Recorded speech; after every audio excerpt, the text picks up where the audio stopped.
China's Commerce Ministry came out when the tariff rates were going above 100% and called it, quote, a joke. Well, maybe the trade minister has a different sense of humor I do, but I don't see anything funny about it. Do you see a decoupling, though, between Washington and Beijing?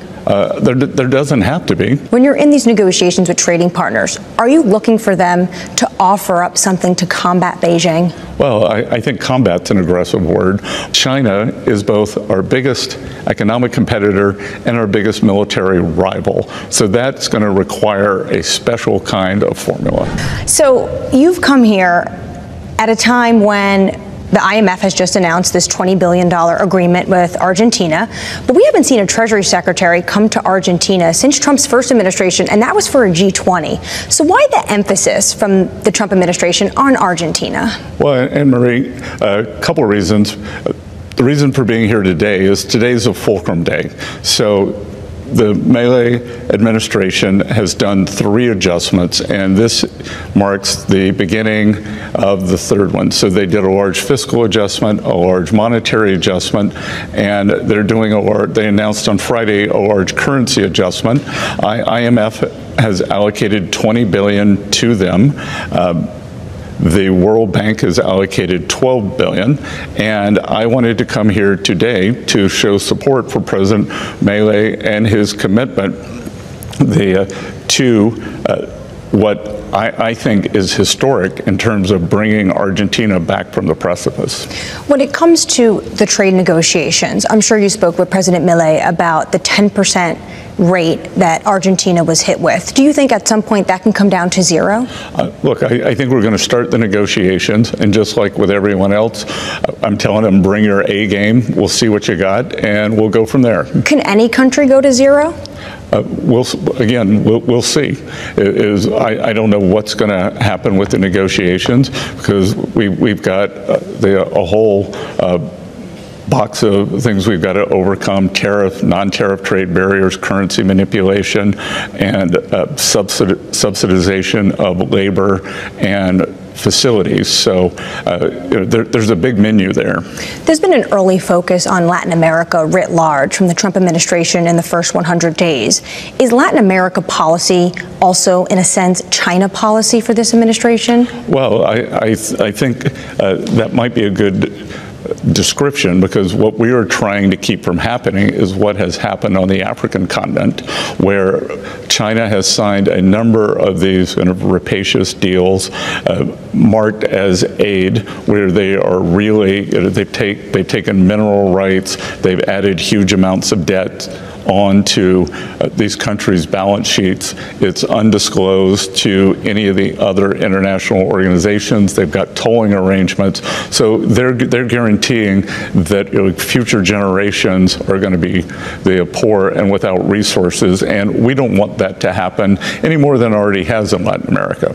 China has a foreign exchange swap with Argentina. Would you consider a credit line directly from the United States? That's not under consideration in terms of, so they have an $18 billion credit swap in RMB. Argentina, under the previous Peronist government, drew down $5 billion, and that will remain outstanding. The Chinese showed very good faith effort after the announcement, or in conjunction with the IMF announcement, so that is going to be rolled forward for a year. But do you want them to get rid of that swap with Beijing? Well, I think as this administration continues their stay the course on their economic policies, they should eventually have enough foreign exchange inflows to be able to pay that off. So less than 2 weeks ago, you and I were talking outside of the White House after what the president called Liberation Day, and you said you weren't part of the negotiations.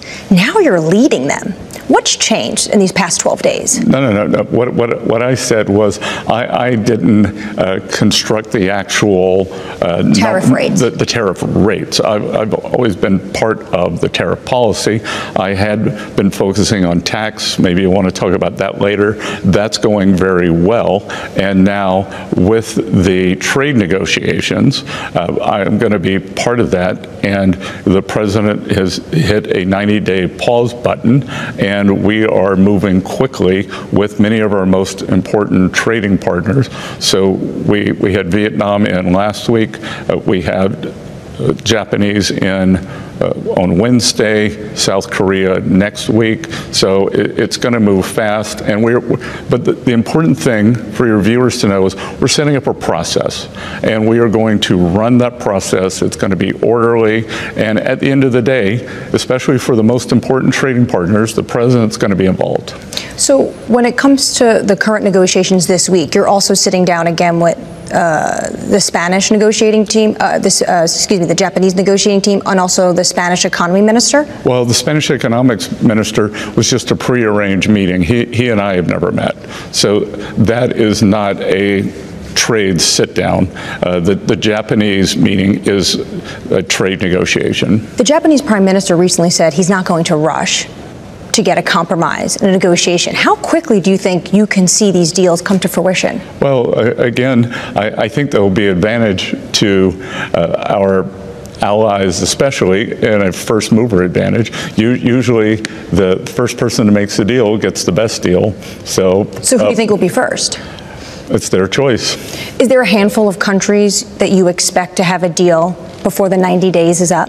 Oh, I think there could be numerous countries, and look, it may not be the actual trade document, but we will have agreement in principle and be able to move forward from there. So are we talking about a dozen or 70 plus? Look, I think it's going to depend, but we're going to move with all deliberate speed. And again, it's going to be a process. It's going to be USTR, who just has mountains of data that they've been collecting over the years, because in a funny way, the tariffs are the easiest part. So a country with high tariffs, you can just say, okay, this, get rid of it. It's the non-tariff trade barriers that are more insidious, more difficult to spot, and it's probably going to take a little longer to exercise those demons. When you said you weren't part of the rates in that chart that the president held in the Rose Garden, is he taking a maximalist approach? Neil Dudder recently wrote that President Donald Trump has cracked a lot of eggs, and now Scott Bessent, the Treasury Secretary, needs to make an omelet. Is that how you view this situation right now? I view not giving away negotiating secrets on worldwide television as the essence of negotiating. You recently talked about getting deals done quickly with partners to then confront China together. When you're in these negotiations with trading partners, are you looking for them to offer up something to combat Beijing? Well, I think combat's an aggressive word, but look, I think now that we have the China tariffs in place, that they are going to want to have some protection from Chinese goods flooding their markets. That China's business model is like from that Disney movie where the brooms are carrying the buckets.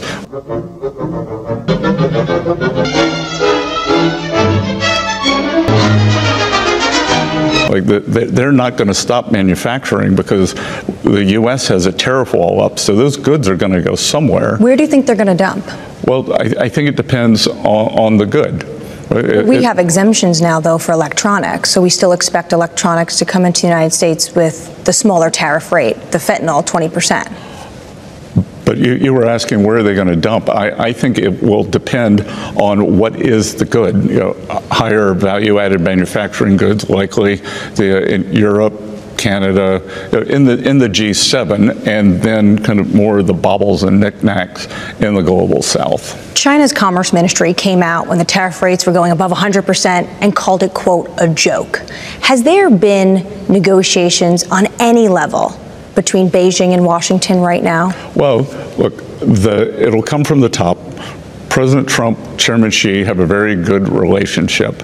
And I wouldn't say that these are not a joke. I mean, these are big numbers. I think no one thinks they're sustainable, wants them to remain here, but it's far from a joke. Well, they just say that the rate is so high, it's become a joke. Basically, does it just stop trade between Washington and Beijing altogether? Do you see a decoupling of these two economies? Well, maybe the trade minister has a different sense of humor I do, but I don't see anything funny about it. Do you see a decoupling, though, between Washington and Beijing? There doesn't have to be. There could be. There's a big deal to be done. done at some point. But look, what is different with China that is different in the history of trade, that normally, if you go back to the big trade deals or the currency deals in the 80s, the Plaza Accord, the Louvre Accord, the Reagan auto deals, our leading economic competitors were our military allies. China is both our biggest economic competitor and our biggest military rival. So that's going to require a special kind of formula. Are you teasing out a Mar-a-Lago Accord that we should be paying attention for in the future? I'm not sure what you're talking about. Well, potentially getting all these trading partners together to discuss fair, balanced trade? Well, we're doing that over the next 90 days. Okay. So shifts in tariff policies has had markets on edge. Even the president recently remarked that the bond market was, quote, queasy. Do you have a sense of who is dumping U.S. assets? Who's been dumping U.S. treasuries? I don't think there's a dumping, and I think we saw in the tick data either today or Friday that actually foreign ownerships picked up. We had three big auctions last week, and on the longer end auction, 10-year, 30-year, we saw increased foreign competition. So I actually think this is one of those occasional VAR shocks that you get in the trading community. I think a lot of people got very leveraged, maybe out over their skis, and then you combine that with some real money selling, and you get these moves. So you don't think it's sovereigns, potentially it's hedge funds unwinding? I have no evidence that it's sovereigns. And look, Anne-Marie, not you, but the nature of journalism is to create a headline that 10 days ago, when 10-year yields hit 390, said, well, Secretary Bessent got what he wanted. He got 10-year yields down, but it's the wrong reason. Now, I forget what they hit on Friday, maybe 440 something. We saw a 50 basis move last week in 10-year yield. At the same time, the dollar was weakening nearly 3%. How do you simultaneously look at that situation? It feels like investors are dumping U.S. assets. Well, look, I've learned that not to look at what happens over a week. Right? Like, I, for better or worse, have lived through a lot of these things, and in trading, in one's personal trading history, it's the scar tissue that sticks with you the most. I can tell you exactly where I was standing in 1998 when the long-term capital, the debacle happened. That had nothing to do with anything other than a bunch of geniuses up in Greenwich who had too much leverage. So you're not concerned at this moment about the U.S. dollar or the U.S. Treasury losing safe haven asset? No. Look, we're still a global reserve currency. We are still a global reserve currency. We have a strong dollar policy. The dollar can go up and down. If you go and look back at President Trump's first term, I don't remember the exact number, but the dollar in 2017 went down, I can't remember, 7, 8, 9%, and then once the tax bill was done, took off for the remainder of his term. Have you spoken to the Fed at all about contingency plans, though, if financial stability risks flare up? Chair Powell and I have breakfast every week, and we discuss a wide range of things. And our staffs are always in contact. We have a markets room; they have a markets room. But and specifically, did we discuss some kind of a break the glass? I think we're a long way from that. So when was the last time you guys spoke? You had breakfast last week? We had breakfast last week, and it was an away game. I was over at the Fed. And no concern so far from the Fed chair on what he saw in the Treasury market? I think we would have heard from the Fed chair. I think we heard from Governor Collins of Boston on Friday. We heard from Governor Weller today on his thoughts on what tariffs mean. So it seems like business as usual. When it comes to the Fed chair, his term is up May 2026. Mm-hmm. So we're almost 12 months out from that. When are you going to start to think about, have these discussions with the president about who should lead the Fed? Well, we think about it all the time. I think when are we going to start interviewing candidates, and that'll be sometime in the fall. In the fall, so about 6 months lead time. Yep. The U.S. Supreme Court recently came out with a ruling that the executive branch, the president for now, could oust top officials at independent agencies. And that has some individuals in the market a little bit concerned about what this could mean for the independence of the Fed, which is really a cherished pillar of wanting to invest in America.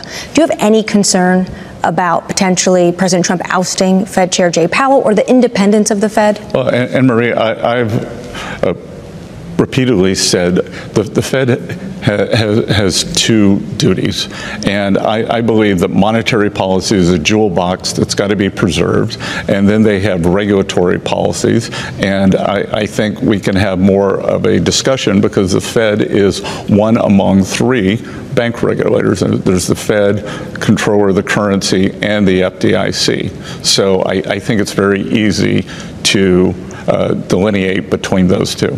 So at the moment, no concern? No concern. When you talk to Fed Chair Jay Powell, at the moment it doesn't sound like they feel like the need to step in on this unraveling we saw last week with the bond market. Does the Treasury have any plans to do something if this was to become more unnerving? Well, look, the Treasury has lots of things we can do, and but again, I think we're a long way from that. But all options would be on the table? Sure. But again, we have a big toolkit that we can roll out. We do regular off-the-run buybacks. We could up the buybacks if we wanted. So.